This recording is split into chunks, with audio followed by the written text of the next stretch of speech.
Gandang araw sa ating lahat mga bro. At ngayon ay nabigyan tayo ng racket ng ating mga kasama sa industry. Ay salamat po. Kailangan natin sumunod sa oras dahil may mga timeline tayo na dapat sundin. Kung titignan niyo po ang paligid, medyo gabi pa po. Yes po, madaling araw pa lang po. At nagpe-prepare tayo para sa wedding na ito at nag-shoot tayo ng preps. So maaga kasi ang wedding, mga alas 10, so kailangan natin sumunod sa oras. Sa mga oras na to, kinukuha na natin ang first look ang mga team groom.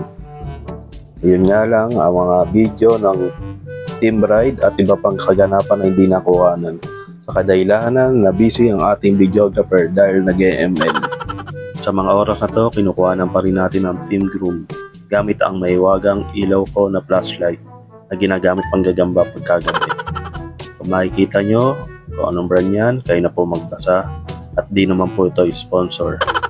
Kung mapapansin nyo, maliwanag na at ginagamit ko pa rin ang mahiwaga akong flashlight dito kay bride para sabihin nila na mamahalin ang ating package.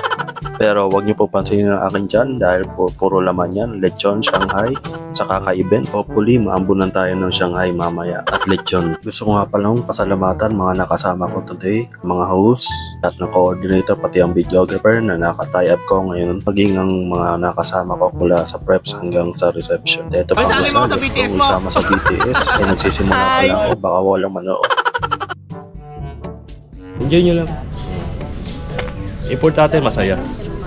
Pagdating sa amin naman, wala naman nagkakasama. May nagtampo pa ata. May nagtampo pa. Ang mga oras na to, konti na lang ang oras namin dahil papalapit na ang wedding nila. Kaya masyadong minamadali na namin ang bawat kilos namin at bawat minuto. Nag-shoot namin sa mga team groom and team bride. Kahit natetense na ang lahat, huwag natin kakalimutan mag-chill lang. Enjoy yung event. Para hindi tayo ma-stress. Kagaya ko, yadaan na lang sa sayaw. Kung mapapansin nyo, wala akong video ng mga team bride at team groom na second look. Pero papakita ko rito by picture na lang kasi nga busy pa rin ang ating videographer.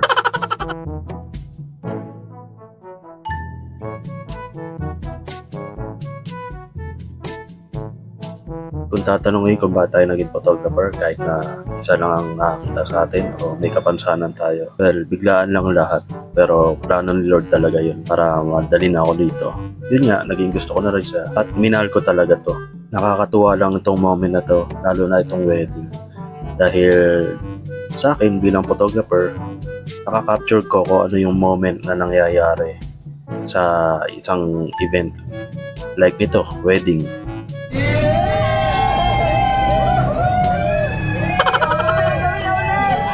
O siya, dito ko natatapusin ang video na to at ilalagay ko na rin ang link ng photo na na-cover ko this day. Salamat po at sana nag-enjoy po kayo sa unang vlog ko. Salamat po at enjoy.